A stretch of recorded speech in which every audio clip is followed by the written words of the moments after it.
आज हम सारे यहाँ जमा हुए हैं कि नेट मीटरिंग के हवाले से मुझे आजम खान साहब की तरफ से रिक्वेस्ट की गई है कि जी मैं नेट मीटरिंग के लिए जो रेजिडेंट्स हैं उनको जो भी उनकी क्यूरीज है उसके हवाले से उन्हें जवाब दे सकूं। आजम खान साहब इस वक्त रास्ते में थोड़ा लेट हो जाएंगे, लेकिन हम अपनी मीटिंग शुरू कर देते हैं। चलिए आ लेने दें, थोड़ी देर आते हैं, फिर मुनासिब में बैठते हैं, शुरू कर लेते हैं। मेरी उनसे बात हुई, उन्होंने कहा जी आप शुरू करें। थोड़ा कुछ लोगों ने जाना भी है, बड़े भी हैं, बुजुर्ग हैं, वो आते हैं, बैठते हैं, थोड़ी देर ठहरते हैं, आ जाते हैं 10-15 मिनट। आप बाकी लोगों से पूछना बात क्या है, सवाल क्या है। With all the due respect, आपसे आज ही मुलाकात हुई है, तो आप I hope you don't get me wrong. बात यह है कि हमारे लिए तो आप बहुत ज्यादा अहम हैं, because you fought this case as I see it. मुलाकात आज पहली हो गई नेट मीटरिंग के इशू पे जिन लोगों ने काम किया है, जो मुझे समझ आई और जो वाकई सही टेक्निकली उस पर नहीं करते, उनमें से आप सबसे आते। But he is the face of the biggest society. तो मैं और मसला हमारा ये भी है कि एमसी के जी प्लीज सर आपकी बात को ऐड करता हूँ जितेंद्र, मैं उमैर हूँ आपसे मेरी। एनीवेज, तो हम ये करते हैं कि आप एक ओवरव्यू दे दीजिए, ठीक है, व्हाट इट इज, क्या है, ये किस तरह काम करेगा, वो क्या करेगा। उसके बाद जब सर जिस तरह कह रहे हैं, जिस तरह की रिजर्वेशन होंगी, सर की जिस तरह की रिजर्वेशन होंगी या सर जिस तरह कह रहे हैं, वो आजम साहब के आने पर एड्रेस हो जाएंगे। जी बिल्कुल, मैं for the sake of understanding and for the sake of knowing what's going on and what will be the procedure, आप तब तक ये आपके हाथ का लगाया हुआ पौधा है, माशाल्लाह फ्लॉरिश कर रहा है। तो आप हमारे भाई हैं, आप नहीं किया, लेकिन जो पॉलिसी मैटर्स हैं, जो पॉलिसी के ऊपर क्वेश्चन आंसरिंग है, जो जिसके ऊपर उनके रेगुलेटरी इनपुट चाहिए, तो वो बेहतर है कि वो खुद हों उस हिसाब से। मैं इसलिए मैं कह रहा हूँ, जब वो आएंगे तो फिर उनको फिर बताना पड़ेगा हमारे ये क्वेश्चन एंड आंसर जो सेशन है ये क्या है। 10 मिनट ठहर जाए, कोई बात नहीं, आते हैं तो शुरू कर लें। आप हमें ब्रीफ कर दें, क्योंकि फिर आप हमें ब्रीफ करेंगे तो हमारे क्वेश्चन उसके बाद आते हैं, हमें पता नहीं होगा ना, हमने उनसे पूछना भी है। जहाँ तक भी पॉलिसी मैटर्स है, एडमिनिस्ट्रेशन मैटर्स है, वो तो ऑब्वियसली मुदस्सिर साहब और आजम साहब ही बता सकेंगे, क्योंकि मैं उस डोमेन में मौजूद नहीं हूँ। जी ठीक। मेरा जो सपोर्ट थी वो इस हद तक थी कि मैनेजमेंट को टेक्निकल सपोर्ट दे सके नेट मीटरिंग के हवाले से, उनकी जो रिजर्वेशंस हैं उन्हें एड्रेस कर सके और इस चीज को प्रोसीड कर सके।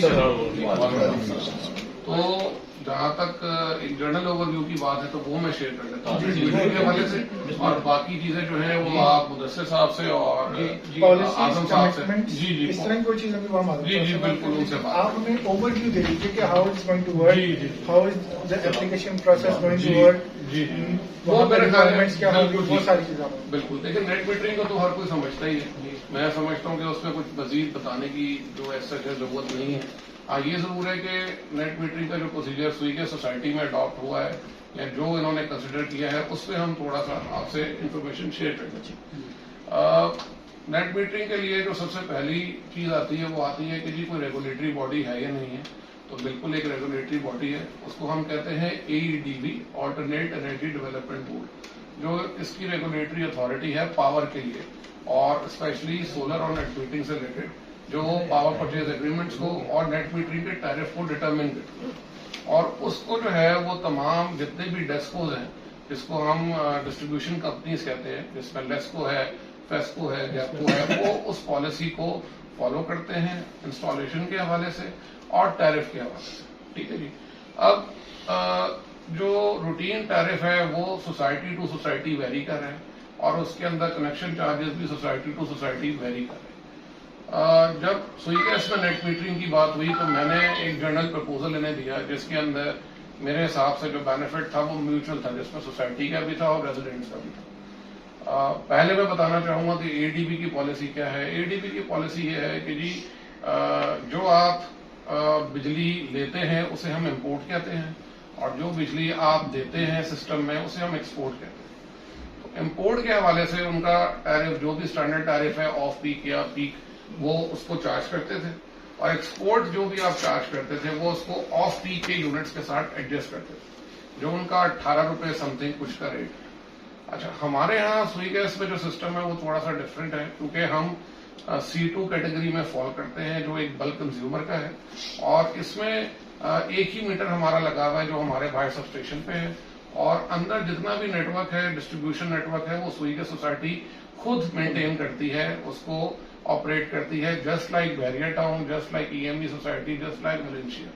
और उसका जो यूनिट रेट है वो भी वो खुद डिटरमिन करती है, और इस हवाले से जो पॉलिसी है वो बहुत क्लियर है। तो मेरी तरफ से सजेशन ये था कि जी आप डिस्पाइट के जी हमसे 18 रुपए का यूनिट लें, आप हमें यूनिट टू यूनिट एडजस्ट कर दें। उसकी वजह यह है कि फ्यूचर में जो इस वक्त हम देख रहे हैं कि जिस तरह से हर चीज की प्राइस बढ़ रही है, तो डेफिनेटली यूनिट रेट की प्राइस भी बढ़ेगी। आज हमारा अगर 46 का यूनिट है तो कल 50 होगा, परसों 55 होगा, 60 होगा with the passage of time. तो उसमें बेनिफिट ये होगा कि यूनिट टू यूनिट एडजस्टमेंट में आप मैक्सिमम सेव कर सकेंगे। अच्छा, इसमें जो बेनिफिट है वो म्यूचुअल है, दोनों का है, एक सोसाइटी का भी और एक हमारा भी है। हमारा बेनिफिट क्या है कि मेरा गोल जो इस वक्त है, मैं खुद भी रेजिडेंट हूँ, तो मेरा गोल ये है कि जी मेरा बिल मैक्सिमम कोई 70 या 80% मिनिमाइज हो जाए, या एट मोस्ट 100% जीरो हो जाए। मेरा गोल तो ये है कि मैं अपने बिल को जीरो कर दूं। मेरा साल का 12-1 लाख रुपए का एवरेज बिल आता है सारे सीजन्स को मिला के। तो मेरी कोशिश यह है कि मैं किसी तरह से उसको जीरो करूं।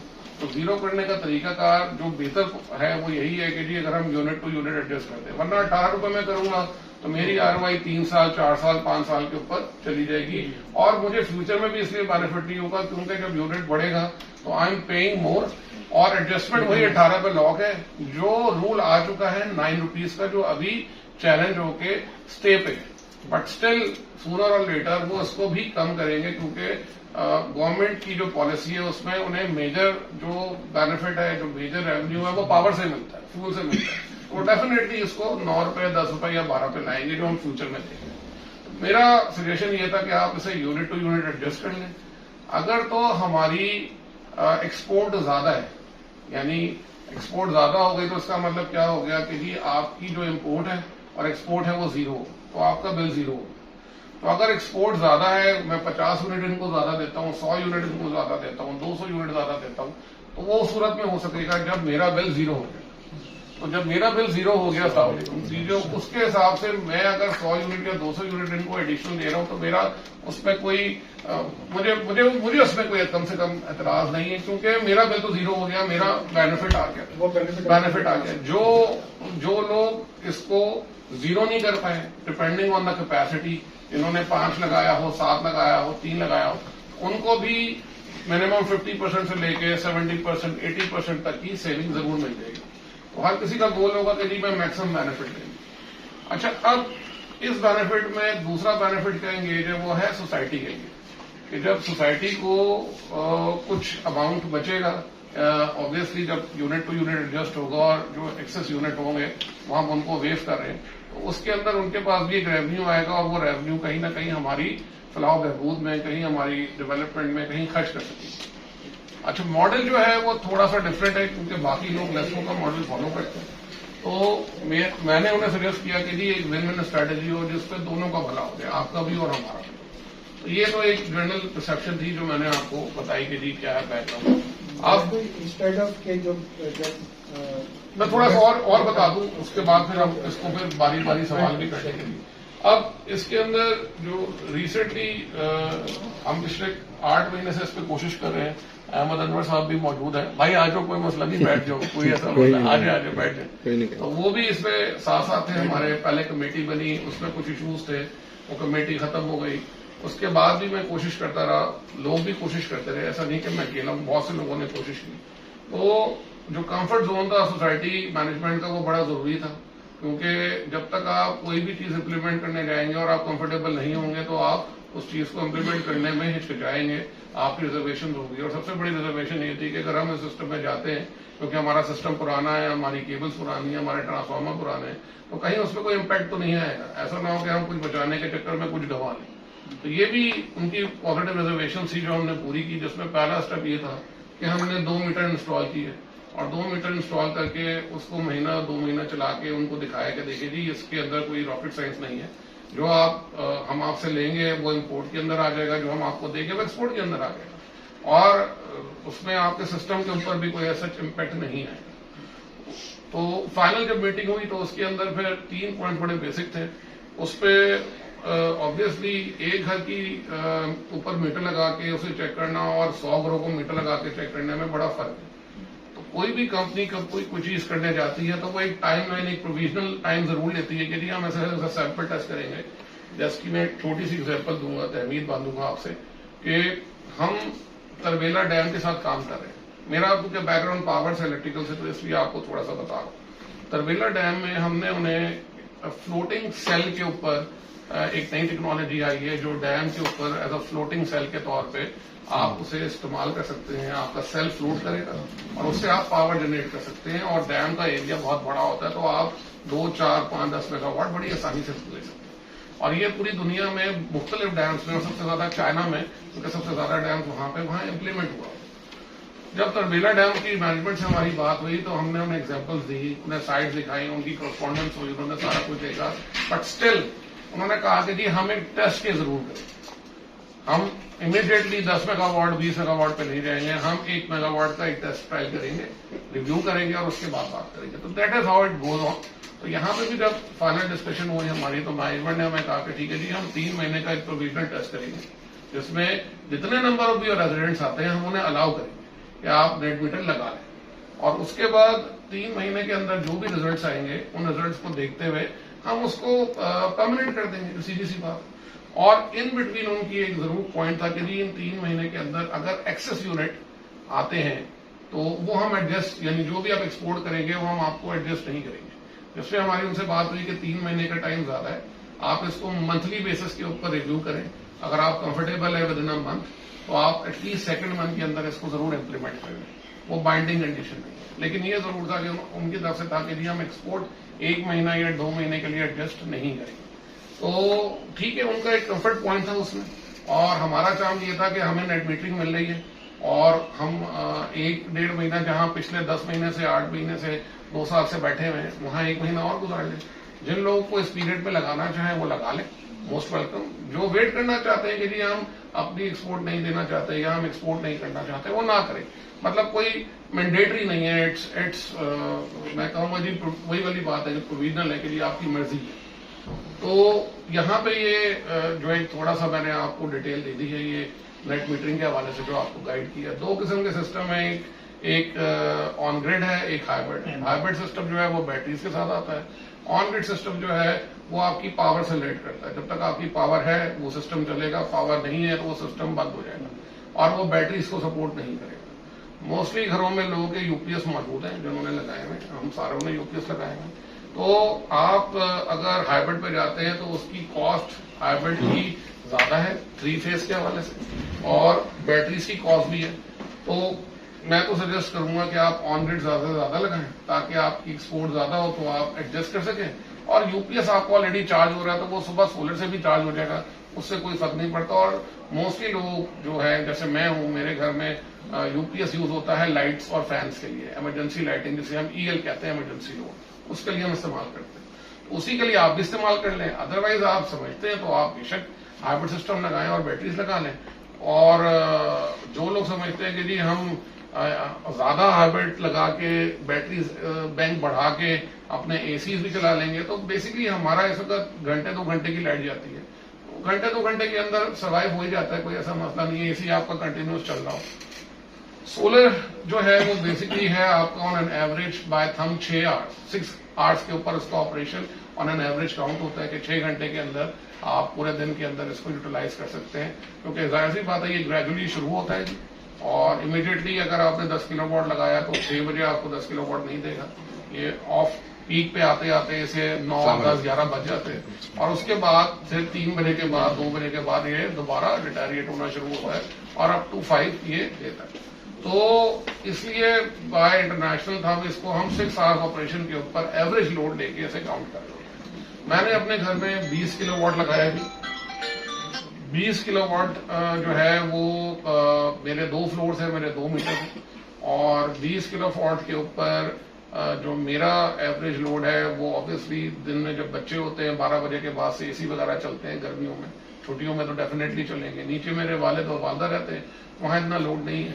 तो मेरी जो एवरेज एक्सपोर्ट आई है मैंने इस वक्त देखी है वो 4 महीने के अंदर जो मुझे एडजस्ट नहीं हो रही है, फॉर योर इन्फॉर्मेशन, तो वो 4 महीने में मैंने 2500 यूनिट एक्सपोर्ट किए हैं और तकरीबन कोई 1500-1600 यूनिट इंपोर्ट किए हैं। ये 1 मीटर की बता रहा हूं मैं, 10 किलोवाट के ऊपर।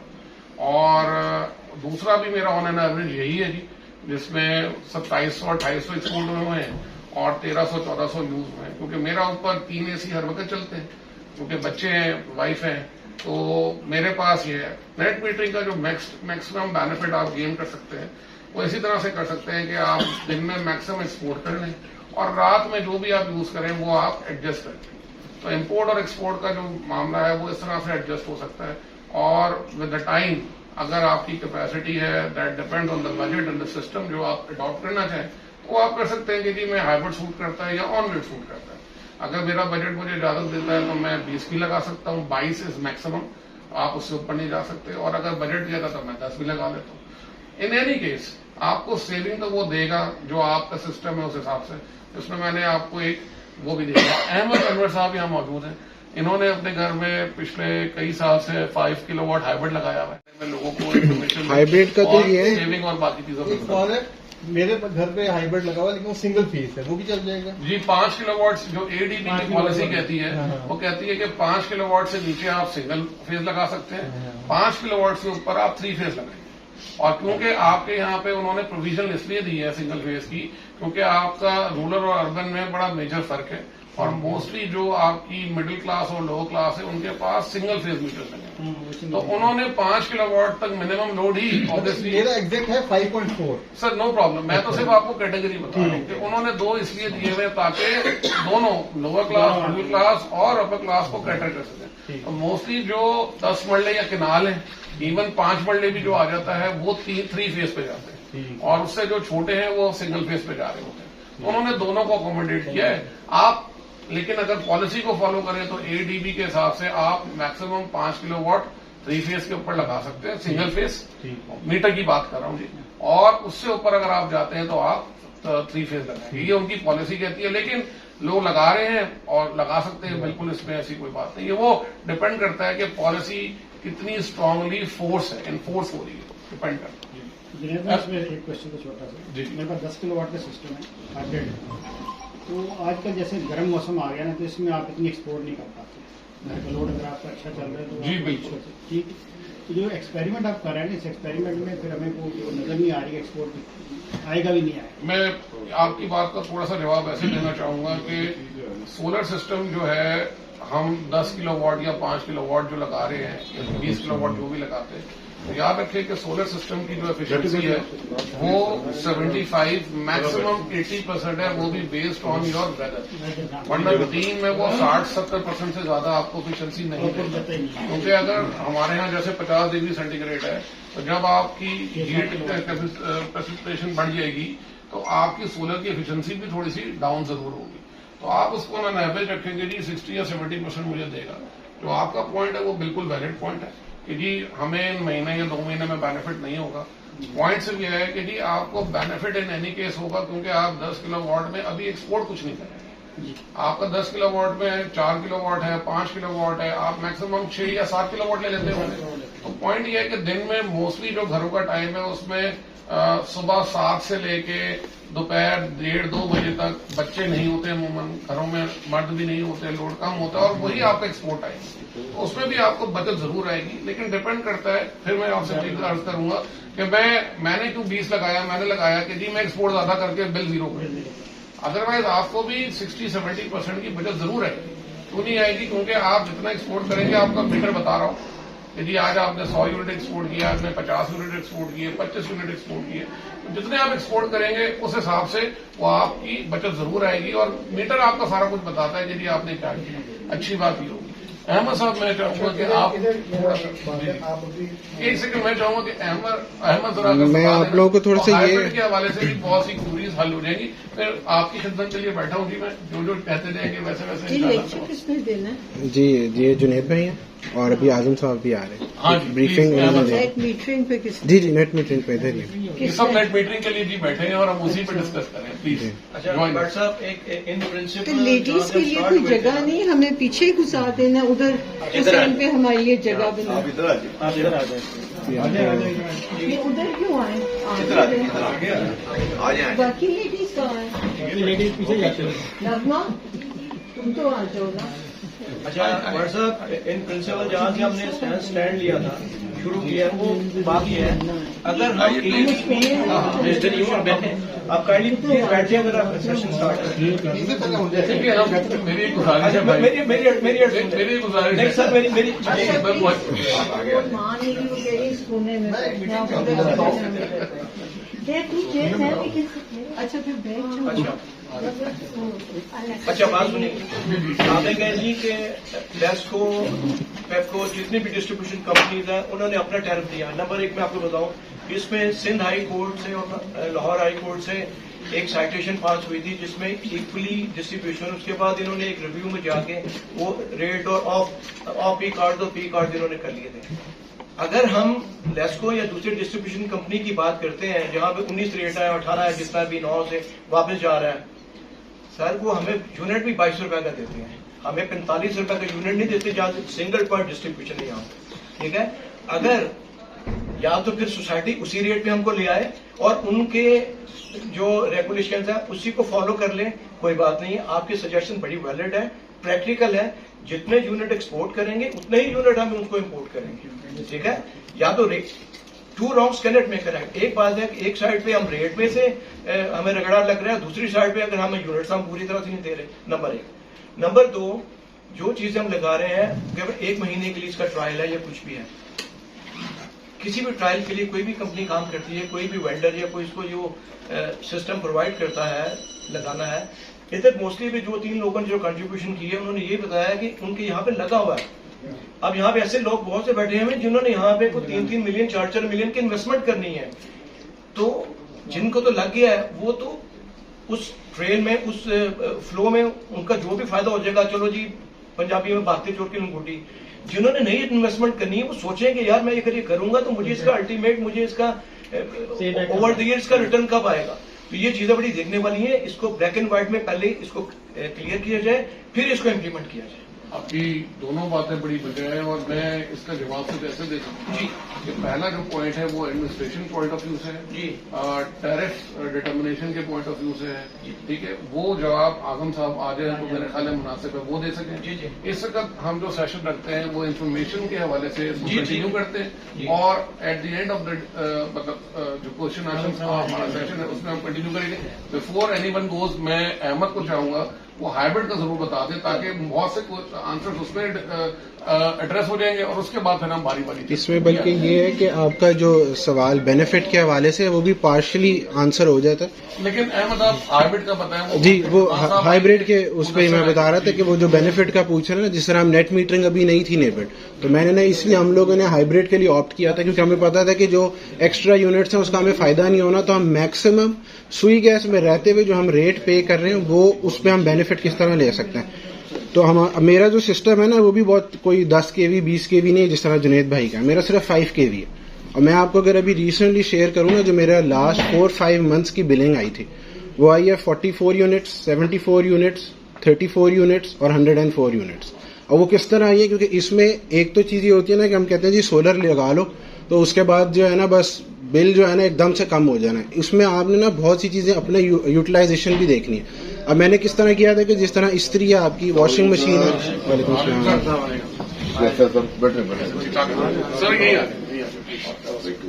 Sorry for being late. ये कि आप वो जितनी भी आपकी चीजें हैं ना जो हैवी अप्लायंसेज हैं उनको आप डे टाइम यूज करें, जो पूरे 101% आपका सोलर से उठ रहा होगा। वॉशिंग मशीन, इस्त्री हो गई, वैक्यूम्स हैं, वो आपने ये करना है कि हमने शाम रात को यूज नहीं करना। अब हाइब्रिड में क्या फायदा होता है, जिस तरह जुनेद भाई ने बताया कि 6-7 आवर्स का आपको सोलर का बेनिफिट होता है, वो ऑन ग्रिड में होता है। हाइब्रिड में ये होता है कि आपकी बैटरीज जो होती हैं वो सारा वक्त सोलर के ऊपर चार्ज हो रही होती है। आपने मेक श्योर करना है कि बैटरीज जो है वो दिन में चार्ज हो सोलर के ऊपर। अब आपकी जब बैटरीज 100% हो गई हैं, आपने उसको ड्रेन नहीं करना। जब 5 बजे आप कह लें 4-5 बजे का टाइम आएगा जब वो बैटरी से लोड लेना शुरू होगा, आपने कोई हैवी अप्लायंसेज यूज नहीं करनी। मेरा पर डे जो कंजम्पशन थी ना वो 1 से 1.5 यूनिट्स थी खाली, और ये सुई गैस में रहते हुए मैं आपको बता रहा हूँ। अब उसमें क्या होता है कि जब 5-6 के बाद वाला टाइम आता है, मेरा ब्रेकर पिछले 1 महीने से ऑफ है वापडा का, ऑन ही नहीं किया मैंने। उसमें ये होता है कि फिर आपका फ्रिज फ्रीजर जो है वो 24 आवर्स चलना है, वो सारा वक्त बैटरी के ऊपर चलता रहता है। बाकी जो आपकी लाइट पंखे वगैरह हैं वो सारा भी बैटरी उठा लेती है। और बैटरी जो 5 kV की 4 ट्यूबुलर बैटरीज होती है वो इतना लोड उठा लेती है कि वो आपका सुबह फजर के बाद तक 7-8 बजे तक बैटरी जो होती है वो 50% तक ड्रेन होती है। उसके बाद 50 के बाद जैसी थोड़ी सी धूप आती है वो वापस सोलर पे चार्ज होती है और आपका पूरा सिस्टम वापस सोलर पे चलता है। तो मेरी रिकमेंडेशन उस टाइम सबको यही थी कि आप लोग हाइब्रिड लें, क्योंकि उस वक्त हमें नेट मीटर का बहुत बड़ा क्वेश्चन मार्क था। अब यह है कि जिसका बजट जो है, बजट क्योंकि कॉस्ट ज़ाहिर है सोलर की भी बहुत ऊपर चली गई है, तो अगर किसी को लगता है हाइब्रिड क्योंकि कॉस्टली है, उसमें ज़ाहिर है इन्वर्टर्स भी उसके महंगे और बैटरीज की भी कॉस्ट एडिशनल आती है। अगर आप लोगों को लगता है कि हमारा बजट हाइब्रिड वाला नहीं है तो उसका एक तरीका यह है कि आप लोग ऑन ग्रिड ले लें 10 kV फॉर इंस्टेंस, वो आपको सस्ता पड़ेगा, और 3 kV हाइब्रिड ऑप्ट कर लें साथ। उसमें ये होगा कि 10 kV आपका सारा दिन में चलेगा और जो 3 kV हाइब्रिड होगा ना वो आपको बैकअप प्रोवाइड करेगा रात में। ये वो वाले आप कह लें टोटके हैं छोटे से कि जिनसे आपको ना मैक्सिमम बिलिंग में फायदा होगा। और इसका सबसे बड़ा फायदा ये क्योंकि स्वी गैस का रेट जो है वो बहुत ज्यादा है, जिस तरह DHA वगैरह का रेट जो होता है ऑफ पीक ऑन पीक आता है, ऑलरेडी एक बेनिफिट आता है। दूसरा जो ऑफ पीक होता है उसका भी जो रेट होता है वो हमारी सोसाइटी के रेट से कम होता है। तो हमने ये देखना हमें फ्लैट रेट पड़ रहा है, उसके लिए जो मैक्सिमम बेनिफिट होता है वो हाइब्रिड के लिए होता है। इसके लिए एक चीज ये है कि बहुत से लोग ऐसे ही मुझे सवाल पूछ रहे थे कि हमें ये चीज नहीं समझ आ रही है हम कौन सा सिस्टम लगाएं, 10 kV 5 kV। उसके लिए एक ऐप आती है छोटी सी लोड कैलकुलेटर की, वो आप लोग डाउनलोड कर लें, प्ले स्टोर से मिल जाएगी। उसमें आप लोग अपना पूरा डालें कि हमारा घर का जो लोड है वो कितना है, वो आप डालेंगे वो आपको पता चल जाएगा 5 kV 8 kV 10 12 कितना सिस्टम, वो आप सिस्टम लें, उसके बाद उसकी आप लोग थोड़ी सी एक्सटेंसिव डिस्कशन होगी, सो पार्डन मी फॉर दैट। ठीक है, आपने जो चीज़ बताई है हाइब्रिड की, ऑन ग्रिड की और इन सारी चीज़ों की, वेरी गुड, ठीक है, उसमें कोई ऐसी चीज़ नहीं है। जिस तरह सर ने बात की है कि जी इनका बिल इस तरह से कम हो रहा है या हाइब्रिड लगा रही हैं, कुछ चीज़ें इस तरह से रहती हैं, but this is a private society, ठीक है जी। और उसके लेस्को में क्या हो रहा है, डिस्को में क्या हो रहा है, उसका आपसे कोई लिंक नहीं है। आपके लिए पैरेलल वो बनती हैं जो कि बाकी प्राइवेट सोसाइटीज़ हैं, मॉडल टाउन हो गया, EME हो गया, बहरिया हो गया, ठीक है जी। तो आपकी पॉलिसी भी फिर उस हिसाब से लाई होनी चाहिए, ठीक है। साहब पॉलिसी में बात आ गई, अब पॉलिसी में बाद में आता हूँ, जो आपकी जो बिलिंग और सारी चीजें हैं ये जो आप बात कर रहे थे सिंगल फेज इन्वर्टर्स की और सिंगल फेज की, नेट मीटर आपको जो रिवर्सिबल लगता है वो होता 3 फेज ही है। और जब भी उसका नेट मीटर लगाने आता है वापडा वाले उसकी लोड एक्सटेंशन करके आप 3 फेज करते हैं और अंदर भले सिंगल फेज इन्वर्टर लगाओ, वो 3 फेज आप नेट मीटरिंग आपकी 3 फेज भी होती है, फर्स्ट थिंग। सेकंड थिंग कि आपका जो है आप ये जो सोसाइटीज जितने को मैंने नाम लिए हैं एक्सेप्ट फॉर लेस्को जो सिंगल फेज अलाउ कर रहा है, बाकी कोई disco single phase inverter allow नहीं कर रहा है। नहीं, कहीं भी सिंगल फेज अलाउ नहीं हो रहा, वो आपने बिल्कुल सही कहा है कि वो 3 फेज पे कन्वर्ट करेंगे, उसके बाद आप मीटर 3 फेज पे कन्वर्ट होगा। इन्वर्टर की मैं बात कर रहा हूँ, मैं आपको बता रहा हूँ कि पहले वो मीटर आपका सिंगल फेज से 3 फेज पे कन्वर्ट करेंगे, सही है। उसके बाद आप सिंगल फेज लगाएं अप टू 5 किलोवाट, उससे ऊपर लगाएंगे आप लगा सकते हैं, लेकिन कल को लेस्को इंस्पेक्शन पे आई तो वो आपका वो कनेक्शन डिस्कनेक्ट करेगी, उनकी जवाबदेही है और आपकी जवाबदेही, ठीक है। ये रेगुलेटरी ब्रिज में या रेगुलेटरी सेटअप में आपका सवाल लेस्को के जो सिंगल फेज इन्वर्टर्स अलाउ कर रहे हैं, मीटर की बात कर, इन्वर्टर अलाउ कर रहा है। बाकी आप ये फेस्को, मैपको, गेपको, एनी अदर लेस्को, वो 3 फेज इन्वर्टर के अलावा किसी को एंटरटेन नहीं करते, 3 फेज ऑन ग्रिड प्लेन। मेरा ख्याल है कि ये टेक्निकल सेशन पे शुरू हो गए हैं आप लोग, और ये टेक्निकल सेशन जो है ये बाद में हो सकता है, देखें वो हमारा आपस का मामला है। इस वक्त आजम साहब बात सुने, मेरी बात सुने, हम उनका शुक्रिया अदा करना चाहते हैं कि भाई उन्होंने यहाँ पे नेट मीटरिंग अलाउ की। ये वाकई आप बात पूरी कर लेने दें, सवाल इसके बाद जो है आजम साहब को से मतलब यूनिट टू यूनिट की बेसिकली इसमें बेनिफिट रेजिडेंट्स का था। अगर कल को ये इम्प्लीमेंट कर लेते हैं 18 रुपए के हिसाब से, तो इनका तो बेनिफिट बहुत ज्यादा चला गया। इसलिए चला गया क्योंकि ये पीछे से जो बाइंग कर रहे हैं ना, वो आपको यूनिट देते हैं 43, 44 का, 45 का जो भी है इनका पैरामीटर है। अगर 45 में से ये 18 माइनस कर रहे हैं तो इनको तो ज्यादा पैसे बच रहे हैं, आपको क्या बचा 18 रुपए।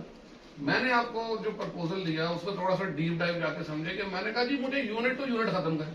आप अगर यूनिट टू यूनिट जा रहा है तो वो 60% भी है, 70% भी है, 80% है of the same amount. At the end of the day अगर आप वो 18 रुपए रख लेंगे तो you will be losing money. मतलब आप you and up paying them more, उनका तो ज्यादा बेनिफिट है। मेरी तो लड़ाई इनसे इस बात पे है कि मैं आपको 18 नहीं दूंगा। ये ऐसी ही बात है जैसे अगर आपको फ्यूल मिलता है। अब लेट मी कंप्लीट। अब होगा क्या कि कल को यूनिट बढ़ गया 50, मैंने जैसे शुरू में बात की 50 हो गया, 55 हो गया, you and up paying 18 rupees. Adjustment किस पे हो रही है 18, कल को 9 हो गई, तो आपको क्या फायदा हुआ लगाने का मुझे बताएं। आपकी आरओआई चली गई 6 साल, 7 साल, 8 साल, आपको तो बेनिफिट है एप्पल टू एप्पल ना सर।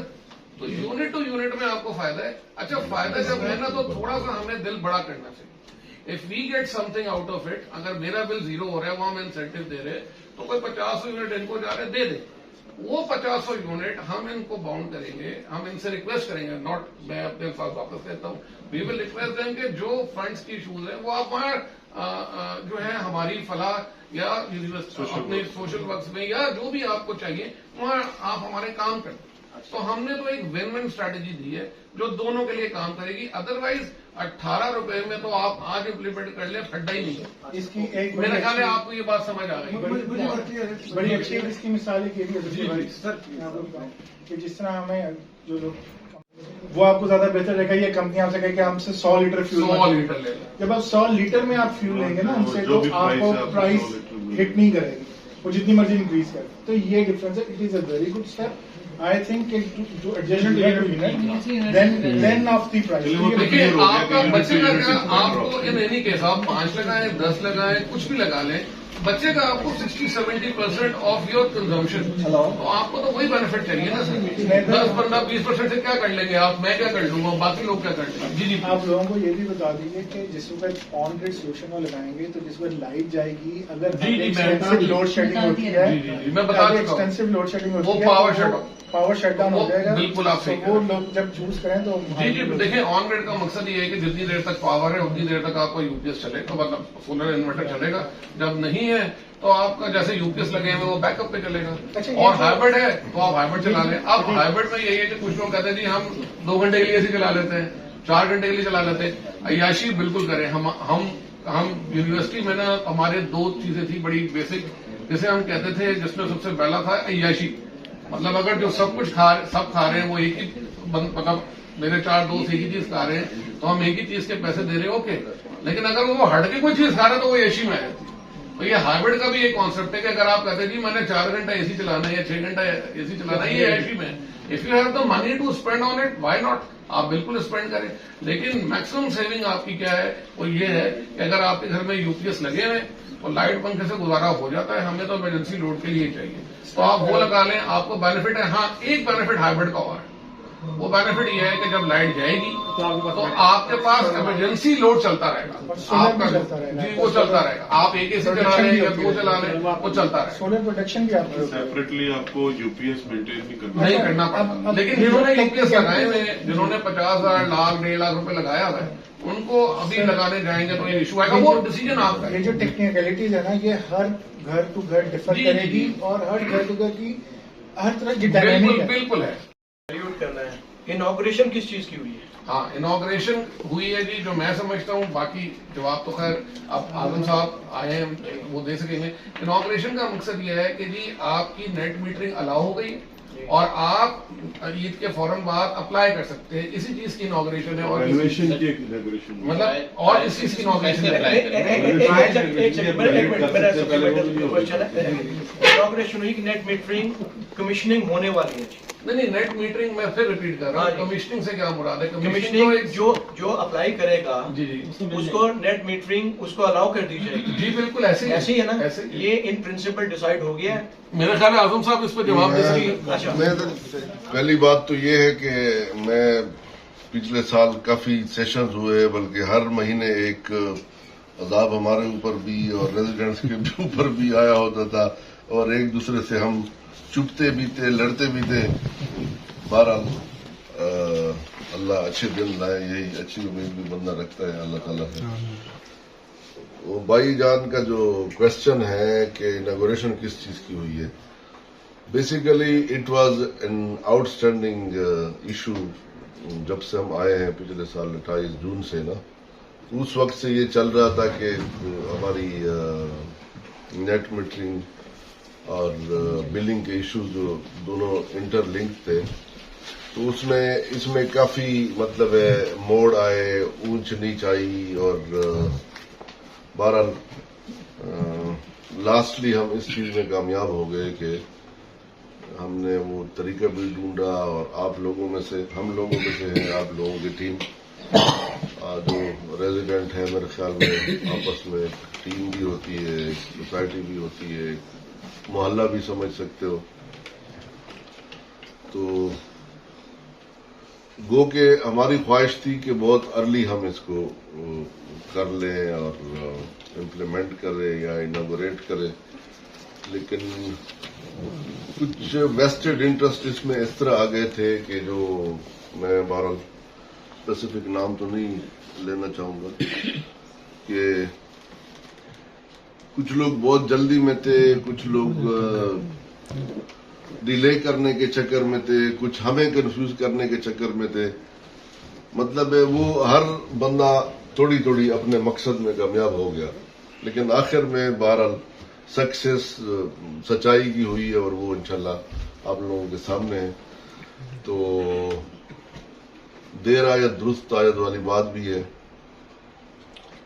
तो अब हमने किया था कि हम फौरन ईद के बाद इनके ना एप्लीकेशन लेना शुरू कर दें, और आप लोगों के लिए जो इनकी जो स्टेट ऑफ द आर्ट जो सोलर सप्लायर्स है उनकी रजिस्ट्रेशन भी हम करें, ताकि उनसे फिर गारंटी भी लें कि अगर हमारे सोसाइटी में से फॉर एग्जांपल 5 घरों में एक ABC के नाम से कंपनी है वो लगाती है, एक 5 या 10 घरों में और कोई EY के नाम से कंपनी है वो लगाती है, वो सिर्फ लगाकर चला भी ना जाए, उनके बिजनेस ऑफिसेज होंगे, वी एज ए सोसाइटी पर हम उनको अकाउंटेबल भी ठहराएं कि भाई ये आपने लगाया है तो ये तो इस तरह काम नहीं कर रहा जिस तरह मेरे घर पे लगा हुआ है। मैं रोज भट्ट साहब से भी कभी कभी शेयर करता हूँ, जो भी मेरा दोस्त है, अभी भी मैंने देख रहा 2-3 मिनट मेरे बने, मैंने कहा ये तो अजीब, 15 का मेरा लगा हुआ है, सिस्टम लगा हुआ है 15 का,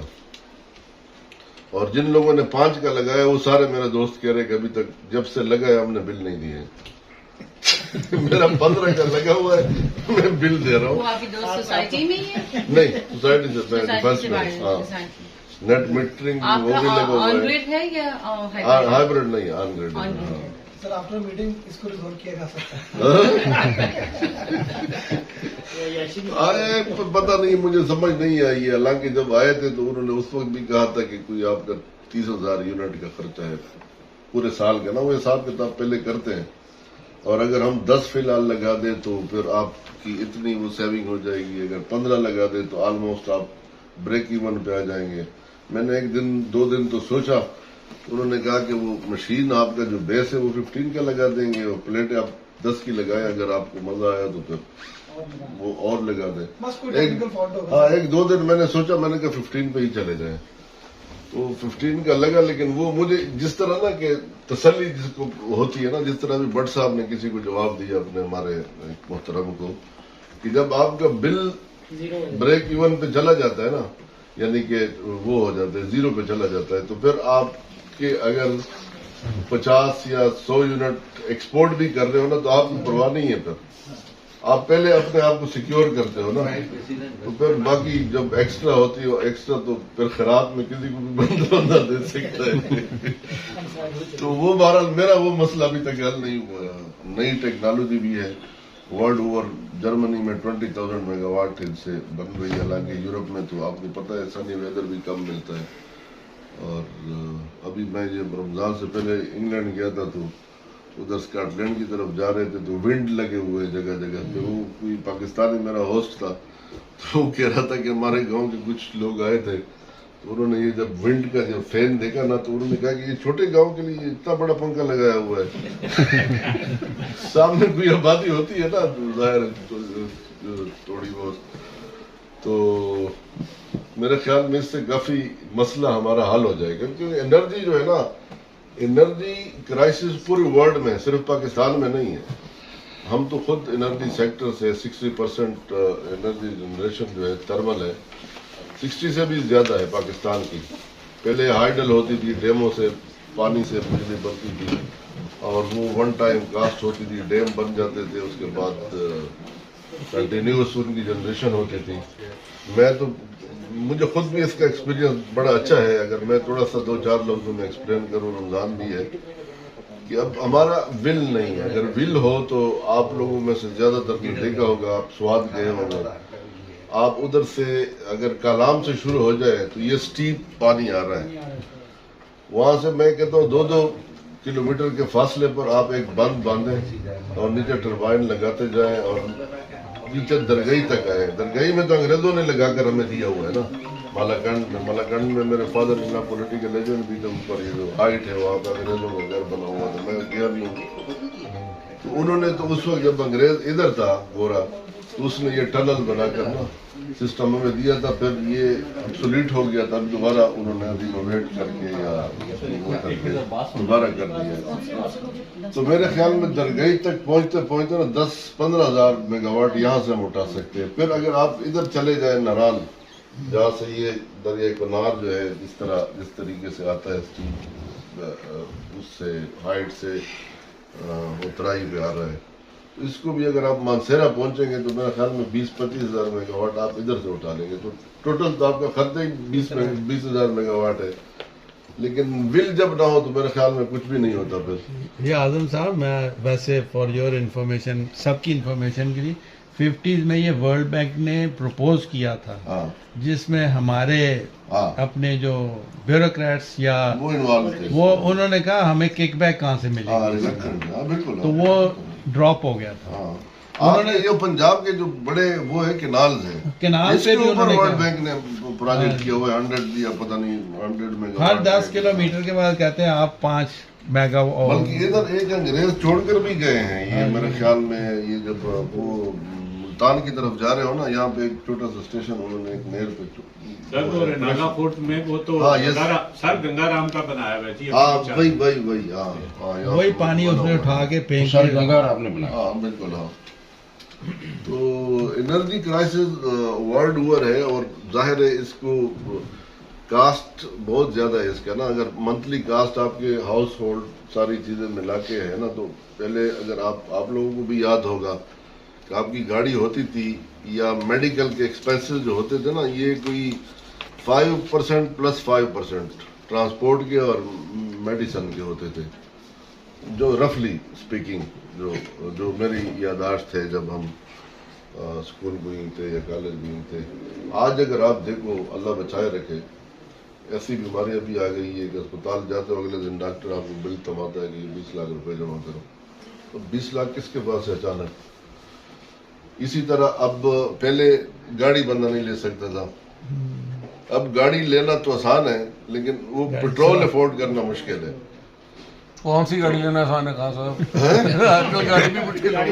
नहीं फिर भी मतलब है उस पर गाड़ी लेना मुश्किल। उनकी बात ठीक है कि वो 8 मिलियन की गाड़ी हो गई,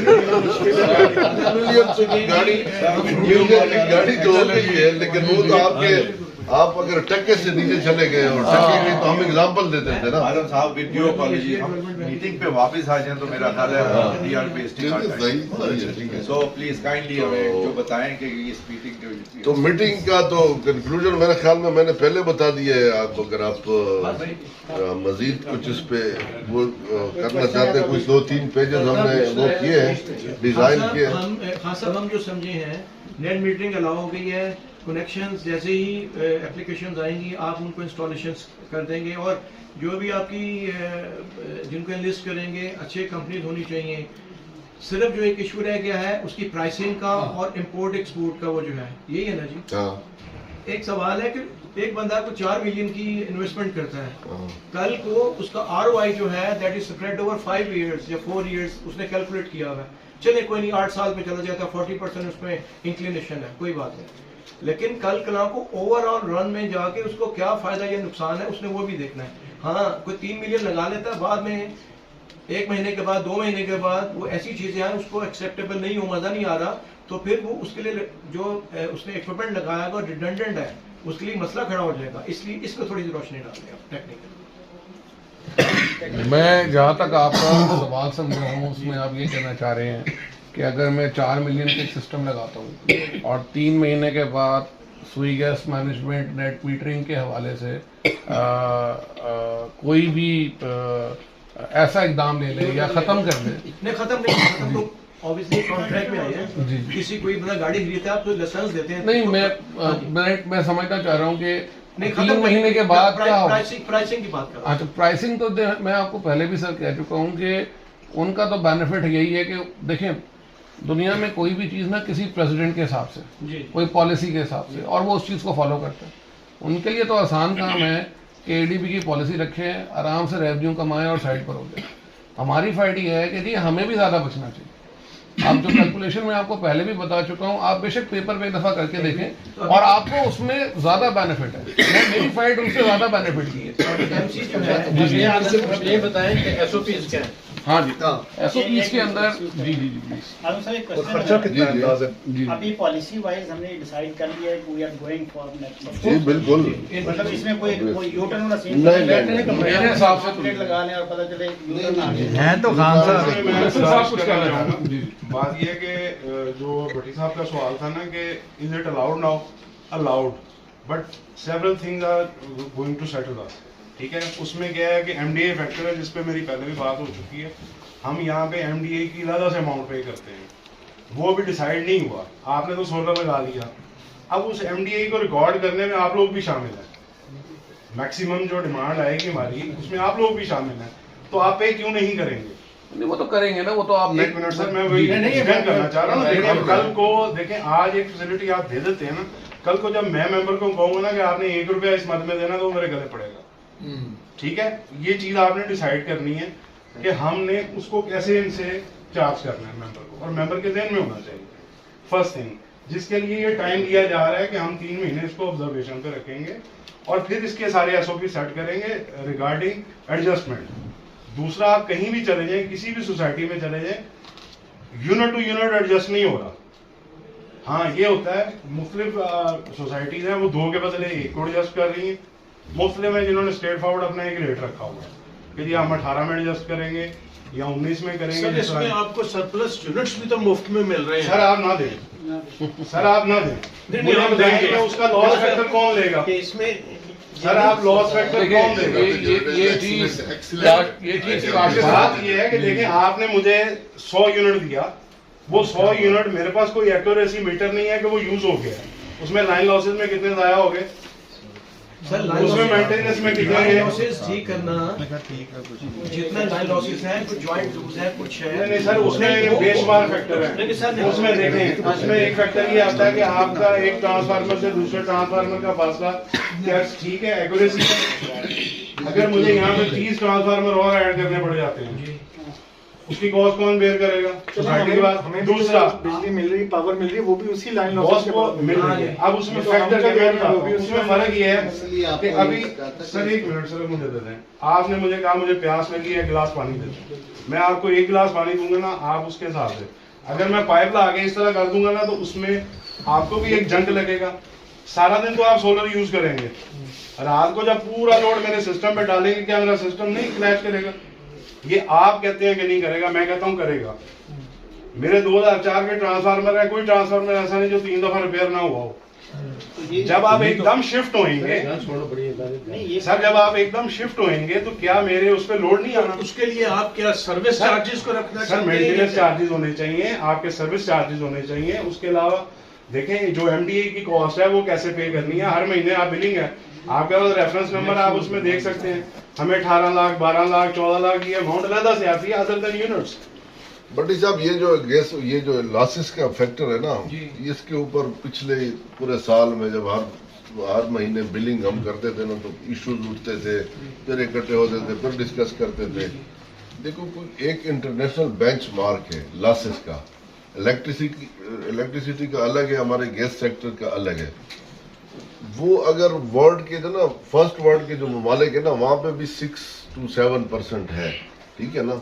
अब वहाँ पे क्या आपकी एक्सपेक्टेशन है? आप सारे माशाल्लाह एजुकेटेड भी हो और बाहर से घूम फिर कर आए भी हो, वहाँ पे क्या स्टैंडर्ड उन्होंने रखे हुए हैं? सिक्योरिटी एनवायरनमेंट क्या है, लॉ एंड ऑर्डर क्या है, और उनकी वो जो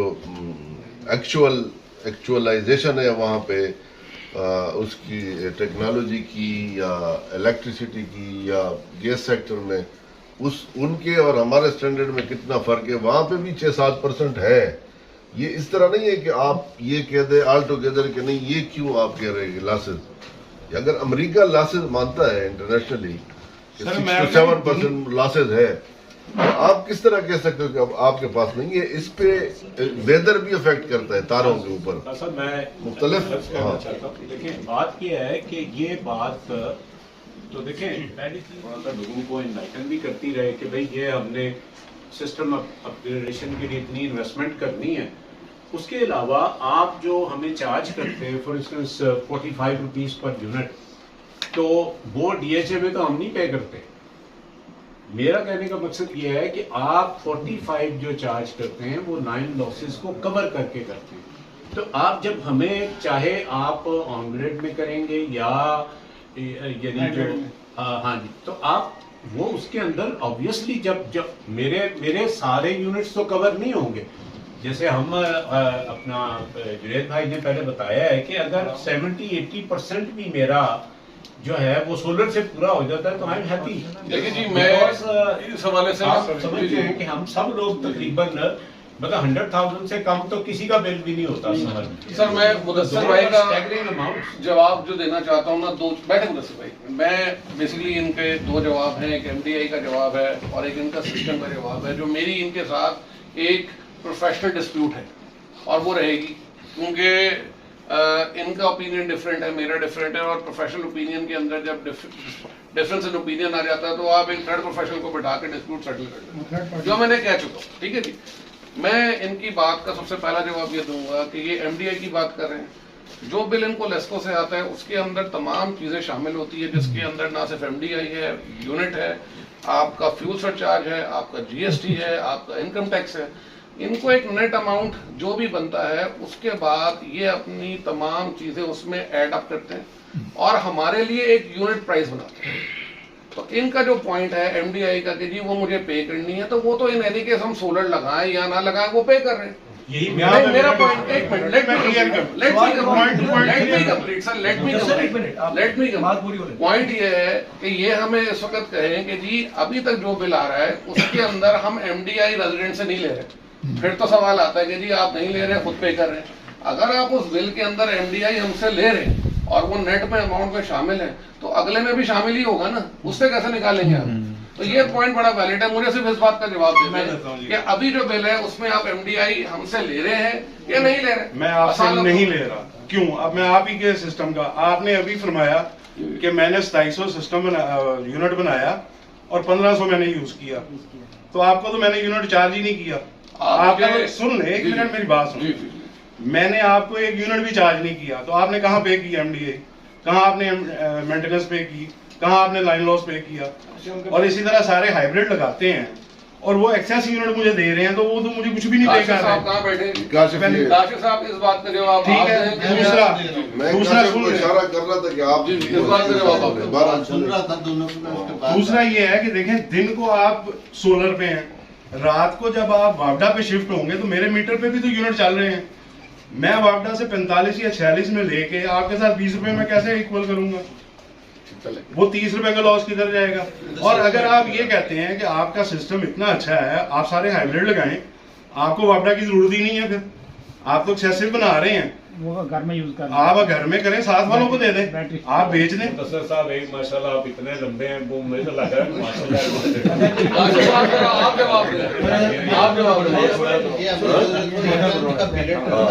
सही है। 3 मंथ का जो हमने इसका टेस्टिंग पीरियड रखा था उसमें हमने ये सारी चीजें ही कैलकुलेट कर ली थी और मंथ बेसिस पे कर ली थी कि आप लोगों को अनाउंस करने से पहले हम ये किया था, इसका टेस्टिंग पीरियड होगा 3 मंथ के लिए। जो आप करेंगे हम उसके मुताबिक एक मंथ वाइज एक रिकंसिलिएशन, इसीलिए आपकी बात का जवाब दिया था कि ये 3 महीने। मेरा सवाल आपसे कुछ और है। मेरा सवाल आपसे ये है कि जो यूनिट प्राइस हमें चार्ज होता है उसके अंदर वो सर, तमाम उसमें MDA होता है सर। तो हम सोलर लगाएं ना लगाएं डजंट मैटर। तो ये सवाल यहाँ पे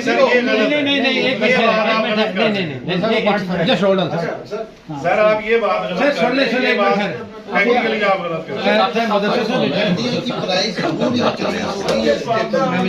सर मैं एक डॉक्टर के पास गए ही नहीं, कैसे जाएंगे? 3 महीने डॉक्टर के पास। मैं सिर्फ ये कह सकता हूँ कि जिसका कोई बिल है वो बिल दिखा के मैं कंफर्म कर दूंगा कि ये MDI पे बस खत्म हो गई, डिबेट खत्म हो जाएगा पेपर टू पेपर।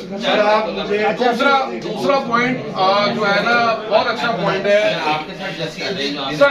मुझे एक पॉइंट और शेयर करना है, मेरी रिक्वेस्ट है कि सब वेटरेन से मुझे एक पॉइंट और बताने दें। मुदस्सिर भाई का बैकग्राउंड बहुत अच्छा है, बहुत ज्यादा मुझसे शायद ज्यादा टेक्निकल है, लेकिन मेरा 30 साल का जो एक्सपीरियंस है वो सिर्फ पावर का। बाय प्रोफेशन में इलेक्ट्रिकल इंजीनियर, ऑब्वियसली ये मुझसे ज्यादा नहीं जानते। अगर ये इलेक्ट्रिकल इंजीनियर है और 30 साल से इस फील्ड में है सर, लेट मी कंप्लीट, और इस फील्ड में है, और अगर इनका एक्सपीरियंस पावर और ग्रिड स्टेशन का है, जो ये डिजाइन करते हो, इम्प्लीमेंट करते हो, कंस्ट्रक्शन करते हो, फिर ये मुझसे एप्पल टू एप्पल बात कर सकते हैं। और मैं हर उस बंदे के साथ बात करने के लिए तैयार हूँ जिसके पास वो बेसिक नॉलेज है। लेकिन अगर कोई पढ़ के आया है कोई चीज, अगर उसकी नॉलेज है, तो मुझसे आर्गुमेंट टेक्निकल ग्राउंड। तो मेरा एक पॉइंट सुन लें सर, आखिरी पॉइंट ये है जो मुदस्सिर साहब कहते हैं कि हमारे सिस्टम के ऊपर लोड आएगा, हम रात में जो यूज करेंगे वो बढ़ जाएगा।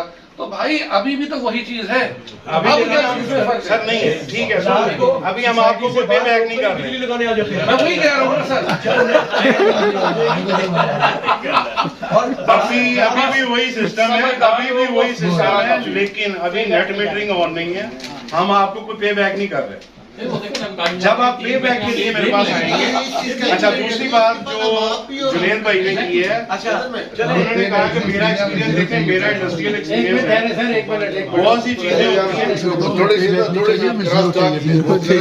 क्लियर हो जाए पॉइंट। मैं आपको ये बताता हूँ कि देखें, एक होता है थ्योरेटिकल एक्सपीरियंस, मेरे से स्टडी में ये बहुत ज्यादा एक्सपीरियंस होंगे, मैंने प्रैक्टिकल किया, ठीक है। मैं आपको एक एग्जांपल देता हूं कि मैं माइक्रोसॉफ्ट का सर्टिफाइड इंजीनियर हूं, ठीक है, फ्रॉम 98। उन्होंने जब मैं एक क्वेश्चन का आंसर दे रहा था, तो उन्होंने मुझसे एक सवाल किया उस वक्त कि अगर आपका मेन सर्वर बंद हो तो क्या सेकेंडरी सर्वर जो है वो आपको सिस्टम में आने देगा? मैंने कहा आने देगा, क्योंकि हमने प्रैक्टिकली करके देखा हुआ था। लेकिन उसने मेरे उस सवाल को गलत कर दिया। उसने कहा कि भी, मैंने उससे क्वेश्चन किया कि तुमने गलत क्यों किया, तुम करके, कहता है मुझे भी पता होता है, लेकिन this is not the way. छुरी किस लिए? उसने मुझे जवाब ये दिया कि छुरी किस लिए है। मैंने कहा जी फल काटने के लिए, सर्दियां। उसने कहा बंदे क्यों कत्ल करते हो? तो बात यह है कि जो जुनेद भाई कह रहे हैं बात इनकी ठीक है, लेकिन जब आपका मेरा हिसाब ही नहीं हो रहा तो आप MDI कहाँ पे कर रहे हैं? आपकी बातों से ये जाहिर हो रहा है कि फिर नेट मीटरिंग नहीं आई। सर नहीं, नेट मीटरिंग है। अगर है तो फिर आप लोगों की बात का जवाब दे रहा हूँ कि जब ये 3 महीने का पीरियड वो कह रहे हैं फिर अलाउ नहीं हुई। मैंने कहा अलाउ हो गई है, ये वो क्वेश्चन हैं, चीजें हैं जो कि हमें सेटल करनी है, जस्ट सेटल करनी है। सर भाई मैं लेट मी कंक्लूड इट। मैं जरा कंक्लूड कर लूं। ऐसी बात सर बिल्कुल नहीं है कि नेट मीटरिंग नहीं है, ठीक है ना, बट जो भी सिस्टम आप कभी इम्प्लीमेंट करते हैं ना स्टार्ट में, तो उसमें इफ्स एंड बट्स जरूर आते हैं पहले एक फेज में। जिस तरह आप सर्विस ज्वाइन करते हैं तो आपका प्रोबेशन पीरियड होता है, आपको देखते हैं कि वाकई इसकी कोई सारी चीजें दुरुस्त है भी कि नहीं है। अगर दुरुस्त है तो फिर चलाते हैं, नहीं तो फिर आपको कह देते हैं कि ये आपकी तनख्वाह ले लो और आप अपने घर चले जाओ और हमें छोड़ दो। तो लेकिन यहाँ पे ये केस अप्लाई हम नहीं कर रहे हैं।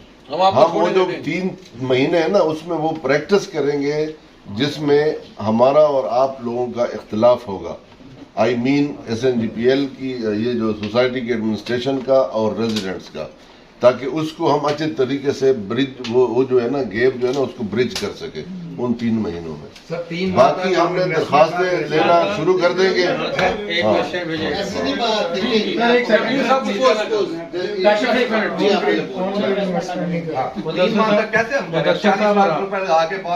भाई एक मिनट सर, ये मुदस्सिर साहब ने कहा कि जब MDI क्या चार्ज करते हैं, मेरा हाइब्रिड सिस्टम है सपोज, और मेरे इतनी कंजप्शन पूरी हो गई और मेरा बिल 0 आया, तो मुझे तो आपने बिल नहीं भेजा। एमडीआई मुझसे कहाँ से चेक आपने चार्ज किया? ठीक है, तो एमडीआई तो चार्ज नहीं किया ना मुझे आपने। ये उसका क्वेश्चन है। सर, ये उसका क्वेश्चन है। इसी का मैं जवाब। हाँ, ये उसका क्वेश्चन है। इसको कैसे है? मैं आपको ये अब दूसरा क्वेश्चन एक और कि ये जो हमने लगाने हैं अपना लगवाएंगे, ये हम किससे लगवा सकते हैं? एसओपीज क्या है, कितनी कंपनीज हैं, वो कंपनीज, उन कंपनियों को सोसाइटी को भी पे करना चाहिए ताकि सोसाइटी का भी कोई बेनिफिट हो। क्योंकि मुझे पता है कि कुछ कंपनियां जो हैं वो yearly about 5 to 6 lakh rupees पे करती हैं टू द सोसाइटीज जहाँ भी सिस्टम लगते हैं, ताकि मेरी सोसाइटी का भी फायदा हो। मैक्सिमम आप कंपनीज आप उस पर देखें और अच्छी से अच्छी, वो आपको ज़्यादा बेहतर है, उनको आप सर एनरोल करें। वो 2-3 सर्टिफिकेशन हम देखेंगे, ज़्यादा करें सर, ज़्यादा करें। सर आपकी बात करना, मैं बिग फोर काशिफ जवाब देना, मैं भाई मुझे 1 मिनट इजाजत देंगे ताकि आप सेकंड कर सकते। देखिए, एक बात आप ध्यान में रखें, आपका यूनिट प्राइस के अंदर तमाम ड्यूटी, टैक्सेस, हर चीज शामिल है, इंक्लूडिंग एमडीआई। बट बेटा मेरी बात, इंक्लूडिंग एमडीआई। मेरी बात, मैं इन बिलों के पीछे ऐसे लगा रहा हूँ, आप सही कह रहे हैं। मैंने सुन लो, ये मैंने सब कैलकुलेशन की और मैं तुमसे एग्री करता हूँ। हर ईची बीची इसमें है, कुछ 70 तो टैक्सेस लगे हुए हैं, ठीक है ना, वो हम पे कर रहे हैं। मैं अब ये सवाल है, मैंने मेरा बिल ही 0 है तो मैं किथों पे करना है? सर इसका मैं जरा वो इलिटरेट वाला जवाब मैं दे दूं फारूक साहब। लेकिन पहले काशिफ साहब को बोला। काशिफ साहब आप सर, मैं आपको बता देता हूँ। इसमें ऐसे होता है, जब हमने आपसे 3 मंथ लिए हैं ना, जी जी, फर्स्ट मंथ में हम कैलकुलेट करेंगे कि हमने आपसे कितने यूनिट लिए, कितने दिए, ठीक है। हमारे बिल में अदर देन जिन्होंने सोलर लगाया हुआ है, अदर देन हमने क्या प्रोड्यूस, सर सुन ले जरा प्लीज बात, यूनिट्स कितने आए, ठीक है, उससे हमें पता चलता है कि यूनिट्स जो हमने सारे सोसाइटी को बेचे हैं ना, वो सपोज 50,000 है, ठीक है, लेकिन जो हमने उसको बिल किया लेस्को को, वो 45,000 का किया। हमारे पास वो फिर 5,000 के जो यूनिट बचे उसको हमने सेल किया, उसको हम एमडीआई में से माइनस कर देंगे कि जो जिन्होंने सोलर लगाए हुए हैं अभी उनका एमडीआई, ठीक है, ठीक है, और उसके बाकी रेट से हम उनको डिवाइड करेंगे। बाकी अगर हमारा डिफरेंस आ भी गया, सपोज आपने 1,000 यूनिट हमें बेचा है, ठीक है, 1,500 हमसे लिया है, हम एमडीआई हमसे 3 रुपए बनती है, हम आपको 4,500 चार्ज करेंगे। हम आपको पूरा बिल नहीं चार्ज करेंगे, जहाँ पे आपका 1 लाख का बिल आएगा आपको 45 पे करना पड़ेगा, 4,500। ये कंफ्यूजन देखो ना, उन्हें भी था और मुझे भी देखो ना, जिसको 0 हो जाता है तो फिर उसका क्या हो रहा, मुझे 4,500 सपोज भेज दें तो मैं कहा लड़िए की। एक चीज और है सर, एसओपी के हवाले से मैं कुछ बताना चाहता हूँ। ये जो पॉइंट्स है ना सर, ये कहीं क्लैरिफाई लोगों को कर दें। ये हमने फर्स्ट बिल पे करना था, क्योंकि हमने 3 मंथ इसलिए मांगे ऐसे होगा, हम आपको कर दें बस, ताकि सबको तसल्ली हो जाए कि ये बिल आए। अच्छा, एसओपी के हवाले से जो 2 सवाल थे वो सुन लें। 2 कागज आए थे, ये 2 कागज में एक तो सोलर नेट मीटरिंग के हवाले से इंफॉर्मेशन और पॉलिसी है, और दूसरे के हवाले से गाइडलाइन और फॉर्म है। इसके अंदर तमाम इंफॉर्मेशन मौजूद है। जो बेसिक इंफॉर्मेशन है वो ये है कि सोसाइटी को मैंने प्रपोज किया है कि जी, जो जमील साहब कह रहे थे, ये बहुत ही वैलिड पॉइंट है कि जी आप अपने पास वेंडर रजिस्टर्ड करें जो उन तमाम रजिस्ट्रेशन के जो प्री क्वालिफिकेशन के पॉइंट से फुलफिल करें, ताकि सोसाइटी में जो भी काम करे वो क्वालिटी का काम, और उसके साथ अपनी वारंटी गारंटी भी इंश्योर करे कि ऐसा ना हो कि लगा के भाग जाए तो कल को सिस्टम में मसला आया तो आपका या आपके सर पे बात आ गई कि ये आपकी वजह से सिस्टम खराब हो। ये जो है इसके ऊपर मेरा सवाल है मुदस्सिर साहब, सर ये आप कितने अरसे में कंपनी रजिस्टर करेंगे ताकि हम XYZ के पास ना जाए? सर इमीडिएटली होएगा आफ्टर ईयर, ठीक है, इमीडिएटली आफ्टर ईयर हम कुछ एसओपीज डिजाइन कर रहे हैं। 15 से 20 दिन लगेंगे ना मुदस्सिर भाई? जिनका लगा हुआ उनका क्या करें? जिनकी लगी हुई है, जो काम कर रही है, सोलर जो लगा हुआ है, हम खान साहब का शुक्रिया अदा करते हैं, आप लोगों का शुक्रिया। सुने एक मिनट, आप लोगों का शुक्रिया अदा करते हैं, आपने इसमें बहुत काम किया है और माशाल्लाह ये काम अच्छा। दूसरा एक मिनट भाईजान, एक मिनट ये जो मैंने केस किया हुआ था जी, नोटिफिकेशन रुका हुआ था, वो केस मैंने वापस ले लिया है। और खान साहब जिस तरह से काम कर रहे हैं वो ये हाई कोर्ट से केस वापस मैंने ले लिया है। अब इंशाल्लाह 2-3 दिन में नोटिफिकेशन हो जाएगा और ईद की छुट्टियों के बाद हल्फ बर्दारी हो जाएगी, उसमें फिर मिलेंगे हम। तो खान साहब को मुबारकबाद पेश करते हैं कि ये इंशाल्लाह मैंने MC का जो इलेक्शन था ना, मैंने उसको चैलेंज किया हुआ था और वो रुका हुआ था। अब MC हैज बिकम लेजिटिमेट और ये अपने जो भी डिसीजंस लेंगे ना, क्योंकि ये बहुत जरूरी था, नेट मीटरिंग और ये दूसरी चीजें ना, ये एक इंस्ट्रूमेंटल और ये एक लीगल डिसीजन है, इसके लिए जरूरी था कि ये काम जो है नहीं, बहुत अच्छी बात ये हो गया, ठीक है जी। सेकेंडली उस दिन खान साहब ने ग्रेशियसली इन्होंने बताया कि स्कूल के केस में हम सोसाइटी के रेजिडेंट्स के साथ हैं। इधर 1500-2000 गाड़ी डेली आएगी, यहाँ पे लड़ाइयाँ मार कुटाइयाँ होंगी, खराबी। सर मेरे ख्याल में अभी 1-2 बातें मैं और भी करनी। हाँ जी जी जी, मैंने कहा हाँ जी। एक तो पहली बात यह है ना कि जिन लोगों ने वो सोलर लगाए हुए 100 के करीब ना, वो हमारे सिस्टम पे रजिस्ट्रेशन अपनी कार्रवाई मुकम्मल कर ले। ठीक है ना, वो जो हमारी फॉर्म लेके तो वो फिल करके पता चले कि कैलकुलेशन क्या बनती है, उसके बाद कितना खर्चा है उसका यानी नेट। अच्छा मैंने आपसे ये पूछा था कि अभी मैंने ना लगवाया नया मीटर जिसके आया पेड अबाउट 20+, तो उसके लिए अब ये जो चेंज हो रहा मीटर क्या ये एडजस्ट हो जाएगा? आपका उतर जाएगा। नहीं तो ये एडजस्ट हो जाएगा तो जो ज़ाया होती है 20,000।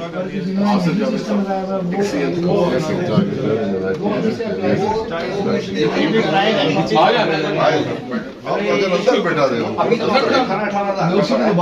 अच्छा सर, 1-2 बातें मैंने अर्ज करनी थी। एक तो मैंने भट्टी साहब का शुक्रिया अदा करना था, वो उस वक्त ये गए थे कुछ लोग ना, मैं अकेला गया था जी, MC के वो जो बाई लॉज है इलेक्शन के ना, उनके अगेंस्ट वो उनका स्टे टाइप भी था, इसी तरह था ना। हाँ, तो अब उन्होंने मेहरबानी की है, यूनिलेटरली विड्रा कर लिया है, तो हम उनके शुक्रगुजार है। जाहिर है हम हर रोज झगड़ों में तो नहीं वो टाइम गुजार सकते हैं, तो ये उनकी मेहरबानी है, शुक्रिया। आपका बहुत बहुत होप के इकट्ठे चलेंगे, सारे इश्यूज इकट्ठे लेकर चलेंगे और उसका हल भी निकल आएगा। दूसरी बात मैंने ये करनी थी, उस दिन मैं जब इधर आया था इसकी ये इनॉग्रेशन के लिए, उससे अगले दिन मेरी मीटिंग हुई थी रात को तकरीबन कोई 11:30-12 बजे। काशिफ से भी मैंने शेयर की थी। ये जो इधर वो DG military land and cantonment से हमारे स्वाद का है, खुर्शीद नाम है उसका, रहता इधर है, वैसे वो CO भी रहा हुआ है लाहौर कंटोनमेंट का। उससे मेरी काफ़ी 2-3 घंटे मीटिंग हुई। कल उसने फिर मैसेज भी भेजा है, मैंने रिमाइंडर वैसे दिया था उसको कल, तो शाम में फिर उसका वो आया कि मेरी बात हो गई है CO से। मेरी तो अपनी खुद 1-2 मीटिंगें हुई थी, उस वक्त भी वो एग्री था, लेकिन सब के लिए नहीं, कुछ के लिए, कुछ रोड्स की बात हो रही है इस वक्त फेज 1 की ना। तो उसने कल शाम में मुझे भेजा कि मेरी CO से बात हो गई, इंशाल्लाह ईद के बाद इनके ऊपर काम शुरू हो जाएगा आपके ना रोड्स के ऊपर। दूसरी कुछ बातें मैंने उस दिन ये बात की थी थोड़ी सी ना, आपस में जरा क्लियर माइंडेड और क्लियर हार्टेड चले। उस दिन हम बैठे हुए थे, भट्ट साहब के हाँ अफ्तारी कर रहे थे, तो मेरे कोलीग्स भी बैठे हुए थे। मैंने बात की कि यहाँ पे हमारे एक अस्पताल का एक प्लाट है इस दफ्तर के साथ, ये जो साथ है 7.5-8 कनाल का है और चारों तरफ रोड्स है। हमारा जो नेशनल हॉस्पिटल है डिफेंस में, जो कि बहुत ज्यादा ओवर क्राउडेड है, वो भी 6 कनाल का है। अब जो नया ब्लॉक शामिल हुआ है वो अब शायद 8 का हो। तो इसका मैंने अपने तौर पर जनरल सेक्रेटरी को कहा था कि किसी वकील को एंगेज करे, वकील तो है हमारे पास, कि उसका TOR उनके TOR बनाए और उनको एक जॉइंट वेंचर के तौर पर ना एक हमारा फ्रेमवर्क बनाए कि प्लाट हम उनको दे दें, लेकिन प्रोवाइडेड दैट कि उसमें 2 वो पार्किंग फ्लोर्स रखेगा, ठीक है ना, और ऊपर 5 मंजिला 6 मंजिला ये जितना ऊपर जाता है हम उसको पाबंद नहीं करेंगे। एक तो डिफेंस के सारे बासियों के लिए बेहतर होगा, हमारे लिए उससे ज्यादा बेहतरी होगी। और दूसरी बात यह है कि सोसाइटी की कोई अर्निंग का तरीका शुरू हो जाएगा, जो कि मैं अभी तक नहीं देख रहा हूँ कमिंग 10 ईयर्स में भी, ठीक है ना।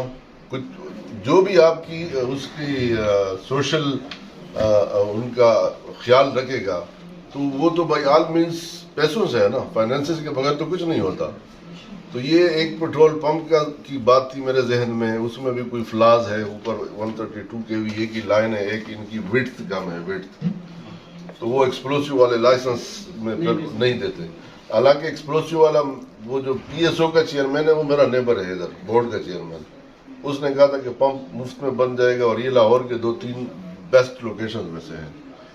ये उसमें उन्होंने अंदाजा भी मुझे दिया था कि ये टायर शॉप और ट्रक शॉप और वो जो है ना सर्विस स्टेशन के अलावा तकरीबन 3.5 मिलियन मंथली इनकम देगा इसको, अगर यहाँ पेट्रोल पंप लग जाए। उसके अलावा मैंने इनको ये भी कहा था कि इलेक्ट्रिक पॉइंट भी मुझे लगा कर दोगे, क्योंकि इलेक्ट्रिक पॉइंट अभी तक एक है, एक गिरजा चौक में है, एक इधर ये पैकेज माल में है, और इलेक्ट्रिक गाड़ियाँ आना शुरू हो गई है, आप भी देख रहे हो। लेकिन उसमें थोड़ी सी वो है। एक बात मैं जो भूल गया हूँ, जो आखिरी लेन वाली थी उस रात, पता नहीं रमजान था या कुछ, बंदा अपने उसमें पूरा नहीं रहता सेंसेस में, जब रमजान हो ना, उनका जो आखिरी लेन था कि वो कमर्शियल हमारी कर रहे हैं, वो बात मैं उस दिन भूल गया। वो रमजान के बाद इंशाल्लाह कर दूंगा उनके साथ। तो ये एक दो चीजें मैंने शेयर करनी थी। एक मेरा पॉलिसी रिलेटेड क्वेश्चन है जो आपके एसएमई डॉक्यूमेंट्स के अंदर। अच्छा, मैंने सर ये जो अस्पताल वाली बात की ना, वो बात मैंने उधर कर दी। अब ये बात आप लोगों को भी ऑन बोर्ड करना था, उसके बाद मैंने वो AGM में भी लेकर जाना था। उसके बाद मुझे किसी का फोन आया, क्योंकि मैंने अपने आप को ग्रुप से निकाल दिया हुआ है। वो कहता है कि इधर तो बड़ा तमाशा शुरू हो गया है कि स्कूल चला गया, अब तो अस्पताल चला जाएगा। मैंने कहा यार आप लोगों ने प्लाट, मैंने तो नहीं रखा ना, ये तो जब से बना है तो प्लाट खाली पड़ा हुआ है, तो फिर कुत्तों की हिचड़ी बना देते हैं इसमें प्लाट में। मतलब आप देखो ना, किसी चीज को पॉजिटिव साइड पे भी ले, खत्म ये मतलब नहीं है हम फारिग हैं। मैं अभी दफ्तर जा रहा हूँ। ये बात भी है, इस प्लॉट के बारे में बात की थी, स्कूल के प्लॉट के बारे में बात की। स्कूल के ऊपर मैं आपके साथ हूँ। मैंने अपने मैनिफेस्टो पे स्कूल का प्लाट रखा हुआ है कि स्कूल हम नहीं बनने देंगे। ठीक है जी, बहुत लिखता रहा हूँ फ्रॉम द हार्स माउथ, ये क्लैरिफिकेशन या कंट्रडिक्शन आनी चाहिए ताकि कंट्रोवर्सी खत्म हो। इधर हर बंदा जो था देखो, मैं यहाँ इधर हूँ ना, मेरा मिजाज ये कि या मैं इधर हूँ MC के हेड कह रहे हैं बेहतरीन। मैं दो किस्मों में ये जो प्लाट है ये बिल्कुल सेंटर में, जो गुफ्तगू चल रही थी ना उस ग्रुप में, वो ये थी कि प्लाट बिल्कुल सेंटर में है, सारी गाड़ियां आ जाएंगी। हमारा जो ये ब्लॉक में अगर पार्क है, अगर ये प्लॉट अगर हम इसको एज अ पार्क कर दें और इसको कोई स्वैप करके उधर से बाहर से लोग आए जाएं, सोसाइटी के अंदर ना हो, ट्रैफिक का इशू है, इसी गेट इसी वजह से तो अगर ये अगर आप कंसीडर कर लें इसी प्लॉट का रिप्लेसमेंट, मैंने तो सिर्फ आइडिया फ्लोट अच्छा आइडिया है, हम तो सपोर्ट कर रहे हैं। इसका मतलब आइडियाज जो देखो, इनोवेटिव आइडियाज कोई अगर आपको देता है, इसकी बजाय कि आप उनको अप्रिशिएट करें और आप बात का बतंगड़ बनाते हैं। मैंने तो नहीं अस्पताल बनाकर मैंने अपने नाम कराना था, ये तो जॉइंट वेंचर बनाना था। आपके पास रेवेन्यू आनी थी, आपकी सड़क या आपकी वो स्पीड ब्रेकर या कोई जिस तरह ना कि अभी बिजली की बातें हो रही है, कोई transformer, 2 transformer, believe me, phase 2 के लिए जो A-B में 2 ट्रांसफार्मर लगे हुए हैं, वो 100 से 200 करना हम चाहते थे। 1 करोड़ रुपए की अप्रूवल आई है उसकी, 2 ट्रांसफार्मर की। उसके ऊपर एडिशनल सिक्योरिटी 25 लाख अलग है, 12 लाख अंडर हैंड मांग रहे हैं। तो अब कहाँ से पैसे कहाँ से लाए, मुझे बताओ। मैं ये सपोर्ट ही कर रहा हूँ, सजेशन ये दे रहा हूँ कि बनाए हॉस्पिटल, लेकिन अगर वहाँ सामने बन जाए, वो अगर वो जो ब्लॉक है उसे आप कमर्शियल कर लें, बाहर का बाहर भी रहेगा, बस हम सोसाइटी के इस्तेमाल वो जो पीछे लॉन बनती है वो भी ऑप्शन है, वो बड़ी अच्छी है, वो बाहर से बाहर ही है, लेकिन वो बिल्कुल सामने है ना जी, बिल्कुल जो फेज A में है। लेकिन आप तो देखेंगे बेहतर है, word of thanks to Khan साहब वंस अगेन बिल्कुल खान साहब का बहुत बहुत शुक्रिया कि बिल्कुल, इनके बेशक। पर्सनल इंटरेस्ट की वजह से हम आगे बढ़ रहे बिल्कुल, हैं। ये सारी सोसाइटी का अपना घर है, कंक्लूड करें और बिस्मिल्लाह करके रमजान का मुबारक महीना है, अल्लाह का नाम लें और अच्छाई की तरफ जाएं। हाँ, अच्छाई की तरफ। अल्लाह करे कि हम अच्छाई की तरफ चल पड़े। इंशाल्लाह। Thank you. नहीं हम चल पड़े हैं।